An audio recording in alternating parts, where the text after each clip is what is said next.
28 വയസ്സിൽ വിവാഹം നടക്കേണ്ട ആളായിരുന്നു നമ്മൾ. എന്ത് പറ്റി? സമയദോഷം കൊണ്ട്. സമയദോഷം. സമയം നല്ലതല്ല. സമയം നല്ലത്. നല്ല ഒരു ഭാഗ്യമുള്ളൊരു കുട്ടിയെ നമ്മുടെ വീട്ടിലേക്ക് വരാൻ പോകുന്നു. വലുതുകാലം കുട്ടി ഉടനെ ഉണ്ടാവും. ഉടനെ ഉണ്ടാവും. ഒരു വെള്ളത്തിനുള്ളിൽ വെച്ചിപ്പുറം ഉണ്ട്. അന്ന് എന്നെ ഓർക്കണം, ഇന്ന് എന്നെ ഓർക്കണ്ട കേട്ടോ. ശുക്രമണ്ഡലം ഉയർന്നും ശനിമണ്ഡലം താഴ്ന്നു നിൽക്കുന്നു. 7 മണ്ഡലം ഒത്തിട്ടുണ്ട് ഈ കൈക്ക്. ബുധമണ്ഡലം, വ്യാഴമണ്ഡലം, ശുക്രമണ്ഡലം. 78 വയസ്സ് വരെ ആവശ്യമുണ്ട്. 28 ഇരിക്കട്ടെ. 78 ഒരു കൈനോട്ടം നടത്താൻ താല്പര്യമുണ്ട്. ആസ്ട്രോളജി എൻ്റെ ഫാമിലിയിലെല്ലാം പലപ്പോഴും കൈ നോക്കി പറഞ്ഞ കാര്യം ശരിയായി വന്നിട്ടുണ്ട്. വീടിൻ്റെ അടുത്തൊന്ന് കൈ നോക്കാൻ വേണ്ടി വന്നതാണ്. ഇന്നോട്ടാ ആ ഏത് കൈയാണ്? വലുതാ.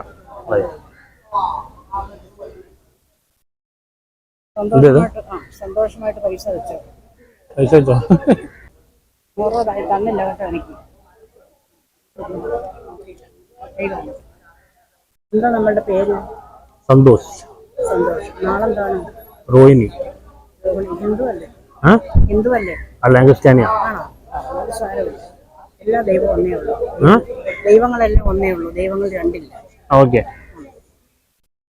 നമുക്ക് ആദ്യമായിട്ട് പറയേണ്ടത് ആയുഷിനെ വേണം കേട്ടോ. ആയുഷ്. മണിബന്ധത്തിൽ നിന്ന് ഉത്ഭവിക്കുന്നതാണ് ആയുർരേഖ. ഇത് ആയുഷ്, ഇത് ഭാഗ്യരേഖ, ഇത് ബുദ്ധിരേഖ, ഇത് വിദ്യരേഖ, ഇത് വിവാഹരേഖ, ഇത് സന്താന ഭാഗ്യം. അപ്പോൾ കൈ എന്ന് പറഞ്ഞപ്പോൾ ആഴമേറിയ കൈയാണ്. ആഴമേറിയ കൈക്ക് ആഴവും സമ്പത്തും ഇതെല്ലാം നമുക്ക് ഒത്തിരിക്കണം എന്നുള്ള ഭാഗ്യമുള്ള ആളാണ്. സമ്പത്തുണ്ടോ? ഉണ്ടാകും. ദൈവം തമ്പുരാൻ നമ്മളെ ദോഷം വരുത്തത്തില്ല. പ്രാർത്ഥന വേണം, ദൈവോപചാരങ്ങൾ വേണം കേട്ടോ. ദൈവോപചാരം കൊണ്ട് നമുക്ക് എല്ലാ കാര്യങ്ങളും വിജയിക്കും. ദൈവം ദോഷം വരുത്തുകയാണ്. ദൈവവിശ്വാസം വേണം. എന്തോ? ദൈവവിശ്വാസം വേണം. ദൈവോപചാരം വേണം. അപ്പോൾ നാം ആരാധിക്കുന്ന ദൈവം എന്താണ്? യേശുവാണ്. ഏത് ദൈവത്തിനെയാണ്? ആ ദൈവത്തിനെ നാം ആരാധിച്ചുകൊണ്ട് വരും. നമ്മുടെ എല്ലാ ദോഷങ്ങളും മാറിത്തരും. സമയദോഷമുണ്ട്. ശത്രുക്കൾ നമുക്ക് ഒത്തിരി ഉണ്ട്. ശത്രുക്കൾ ഒരുപാടുണ്ട്. ശത്രു അന്യവരല്ല, നമുക്ക് സ്വന്തം മിത്രാദികൾ നമുക്ക് ശത്രുക്കൾ ഉണ്ട്. ആരെ വെക്കുന്നു? സൂക്ഷിക്കണം. കൂടെ നടക്കുന്നവരല്ല, അല്ലാത്തവര് നമുക്ക് മിത്രങ്ങള്. നമുക്ക് ചോരക്കും ചോറിനും അവകാശികൾ വരെയും നമുക്കിന്ന് ശത്രുക്കൾ ബാധിച്ചുകൊണ്ടിരിക്കുന്ന ഒരു കാലഘട്ടമാണ്. മനസ്സിലായോ? ബന്ധുക്കളും ഉണ്ട്. അപ്പൊ ശുക്രമണ്ഡലം ഉയർന്നും ശനിമണ്ഡലം താഴ്ന്നു നിൽക്കുന്നു. 7 മണ്ഡലം ഒത്തിട്ടുണ്ട് ഈ കൈക്ക്. ബുധമണ്ഡലം, വ്യാഴമണ്ഡലം, ശുക്രമണ്ഡലം, ശനിമണ്ഡലം, ഇങ്ങനെ പല മണ്ഡലങ്ങളും ഈ കൈക്കൊണ്ടിരിക്കുകയാണ്. നമ്മളുടെ ജീവിതത്തെ പരാജയപ്പെടുത്തണം. നാം കുടിക്കുന്ന കഞ്ഞി കുടുംബിക്കണം. നാം എടുക്കുന്ന തൊഴിൽ വരെ ഇല്ലായ്മയാക്കി 10 ഗുണം നമ്മളെ കൊണ്ട് കളയിപ്പിച്ച് കണ്ടാൽ കൊള്ളാമെന്ന് വരെ വേല വെക്കുന്ന ശത്രുക്കൾ നമ്മുടെ പിന്നിൽ ഉണ്ടായിക്കൊണ്ടിരിക്കുന്നു. പക്ഷെ നമ്മളത് വകവയ്ക്കാനും നമ്മളത് കല്യാണം നടക്കാൻ സാധ്യതയുണ്ട്. വയസ്സ് 37. പണ്ടേ വിവാഹം നടക്കേണ്ട ടൈം കഴിഞ്ഞല്ല. വിവാഹം 28 വയസ്സിൽ വിവാഹം നടക്കേണ്ട ആളായിരുന്നു നമ്മൾ. എന്ത് പറ്റി? സമയദോഷം കൊണ്ട്. സമയം നല്ലതല്ല. ഇപ്പോഴും സമയം നല്ലതല്ല. അല്ല. നോക്കിയാൽ നോട്ടം എത്തത്തക്കതും വിളിച്ചാൽ വിളിയാക്കത്തക്ക ഒരു കുടുംബം നമുക്ക് എപ്പോഴും ശത്രുവാണ്. നമ്മൾ വഹവയ്ക്കാൻ പോകുന്നില്ല, നമ്മളൊന്നിനും പോകുന്നില്ല.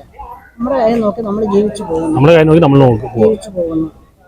നമ്മൾ വെളിനാട് കല്യാണം ഉണ്ടല്ലോ. എത്ര വയസ്സിലായിരിക്കും? എന്നെ കളിപ്പിക്കരുത്. എത്ര വയസ്സിലായിരിക്കും? ഇതേ വിവാഹം കിടക്കുന്നു. ഒറ്റ വിവാഹം. അത് ആദ്യ അവസാനം വരെ നമുക്ക് ഒത്തിരിക്കണം. ഉടനെ വിവാഹമാണ്, മംഗളകർമ്മമാണ് കാണുന്നത്. ഉടനെ ഒരു നല്ല ഒരു ഭാഗ്യമുള്ളൊരു കുട്ടിയെ നമ്മുടെ വീട്ടിലേക്ക് വരാൻ പോകുന്നു. വലുതുകാലം കുട്ടി ഉടനെ ഉണ്ടാവും. ഒരു വെള്ളത്തിനുള്ളിൽ വെച്ചിപ്പുറം ഉണ്ട്. അന്ന് എന്നെ ഓർക്കണം, ഇന്ന് എന്നെ ഓർക്കണ്ട കേട്ടോ.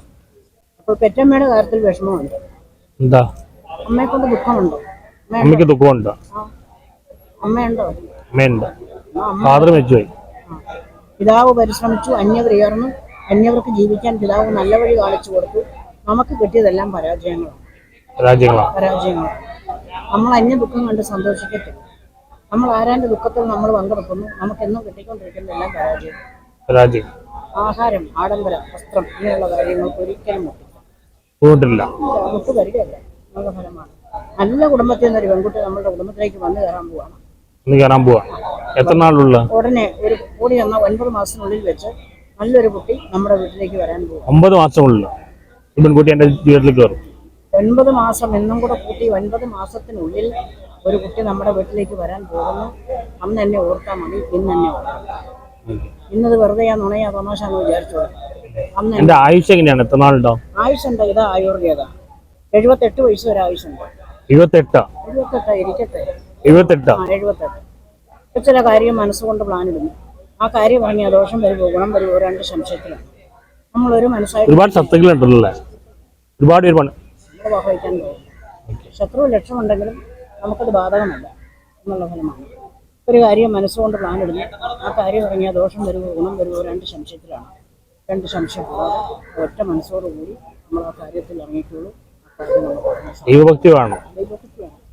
വേളാങ്കണ്ണിക്കൊന്ന് പൊക്കോളൂ. വേളാങ്കണ്ണിക്ക് പോയിട്ടുണ്ടോ? വേളാങ്കണ്ണിക്ക് പോയിട്ടുണ്ടോ? പോകൂ, കൂട്ടുകാരനെ വിളിച്ചോണ്ട് പോകൂ. വേളാങ്കണ്ണിക്ക് പോകണം. വഴിപാട് ഇപ്പൊ സമയം മോശമാണ്. ഇപ്പൊ സമയദോഷമാണ്. 37-38 വയസ്സൊക്കെ കഴിഞ്ഞ് കിട്ടിയ സമയം നമുക്ക് നല്ലതാണ്. 37-38 വയസ്സ് മുതൽ അങ്ങോട്ട് നമ്മുടെ സമയം നല്ലതാണ്. 38 വയസ്സ് മുതൽ അങ്ങോട്ട് നമ്മുടെ സമയം നല്ലതാണ്. സമയം നല്ലതാണ്. 38 മുതലാണ് അനുഭവിക്കാനൊന്നും 78 വയസ്സിൽ ജീവിക്കും. ഇഷ്ടംപോലെ ആയുസുണ്ട്. അപകടത്തിലോ അപായത്തിലോ നമുക്ക് ഒരു ദിവസം ദൈവം തമ്മിൽ വരുത്തുകയില്ല കേട്ടോ. നമ്മുടെ എല്ലാ ജീവിതത്തിലും എല്ലാ കാര്യങ്ങളും നമുക്ക് വിജയമാണ്. ബന്ധുക്കളെ സപ്പോർട്ടിംഗ് ആണ്. ബന്ധുക്കളിൽ നിന്നും വലിയ ഗുണമില്ല, ദോഷമില്ല. വലിയ ദോഷമില്ല, ഗുണമില്ല. പ്രവർത്തനങ്ങൾ നമ്മൾ വെളിനാട് വരെയും പോയി ജീവിക്കേണ്ട ആളായിരുന്നു. വെളിനാട്ടിൽ പോയി ജീവിക്കേണ്ട ആളാണ്. സമയദോഷം കൊണ്ട് പോയില്ല. അപ്പൊ അവിടെയും നമുക്ക് വിലങ്ങലിയായിട്ട് നിൽക്കുകയാണ്. പോയാൽ നന്നായി പോകും. 38 കൊണ്ട് നല്ല ടൈമാണ്. 38 വയസ്സ് മുതൽ അങ്ങോട്ട് ധനമുണ്ടാകും, പണമുണ്ടാകും, സ്വന്തമായിട്ട് വീടുണ്ടാകും, സ്വന്തമായിട്ട് വാഹനമുണ്ടാകും. ഇതെല്ലാം നമുക്ക് സ്വന്തമായിട്ട് തന്നെ യേശു തമ്പുരാൻ നമുക്ക് തരും. നമ്മൾ യേശു നല്ല പെൺകുട്ടി കിട്ടുമോ? നല്ല പെൺകുട്ടിയാണ്. 9 മാസത്തിനുള്ളിൽ നല്ലൊരു കുട്ടി നമുക്ക് കിട്ടും. ദൈവമായിട്ട് യേശുവായിട്ട് നമുക്ക് കൊണ്ടുതരുന്നൊരു കുട്ടിയാണ്. അന്ന് എന്നെ ഓർക്കണം. ഈ ശത്രു പറയണ്ടല്ലോ, ശത്രുവൊന്നും മോന് ബാധിക്കാതെ മോനെ. എന്താ ചെയ്യേണ്ടത്? ഞാൻ എന്താ ചെയ്യേണ്ടത്? പ്രാർത്ഥന കൊണ്ട് നമ്മൾ വിജയിക്കണം. പിന്നെ നമ്മുടെ കാര്യം നോക്കി നടക്കുക. നമുക്ക് നമ്മുടെ കാര്യം നോക്കി നടക്കുക. നമ്മൾ മറ്റൊരു കാര്യത്തിനൊന്നും പോകേണ്ട ആവശ്യം. ഒരു കാര്യത്തിനും പോകേണ്ട കാര്യം. എന്തെങ്കിലും ഗുണവുമില്ല ദോഷവുമില്ല. ലാസ്റ്റ് നമ്മുടെ കാല് വന്ന് പിടിച്ച് മാറ്റി. വിദേശത്ത് പോകാൻ സാധ്യതയുണ്ടോ? വിദേശത്ത് പോകണമെങ്കിൽ പോകാം. പരിശ്രമിച്ചാൽ മോൻ പോയി വിജയിക്കും. വിദേശം ദോഷം തരത്തില്ല. അധികം താമസിക്കാനുണ്ടോ? ചാൻസ് ഉണ്ടോ? കല്യാണം കഴിഞ്ഞ് പോകണമെന്ന്. കല്യാണം കഴിഞ്ഞ് വിദേശത്ത് പോകും. ശമ്പത്തിൽ എങ്ങനെയാണ്? ഇതൊക്കെ വിജയമാവാണ്. 38 പോലെ നല്ല ടൈമാണ്. 38 വയസ്സ് മുതൽ അങ്ങോട്ട് നല്ല സമയമാണ്. ലോട്ടറി വരെ അടിക്കാനുള്ള ഭാഗ്യം നമുക്ക് കാണും. ദൈവഭക്തനാവണം. ലോട്ടറി അടിക്കും എന്നെ ഓർക്കണം. ദൈവഭക്തനാവണം. വേളാങ്കണ്ണിക്ക് പോകും, പ്രാർത്ഥിക്കും. വേളാങ്കണ്ണി മാതാവിനെ കണ്ട് വേളാങ്കണ്ണി മാതാവിനോട് പ്രാർത്ഥിക്കും. നമ്മുടെ ദുഃഖങ്ങളും സങ്കടങ്ങളും പറയും. മാതാവ് നമ്മളെ വെറുതെ വിടത്തില്ല. നമുക്ക് എപ്പോഴും കൂടെ കാണും. നമ്മുടെ കൂടെ എപ്പോഴും കാണും.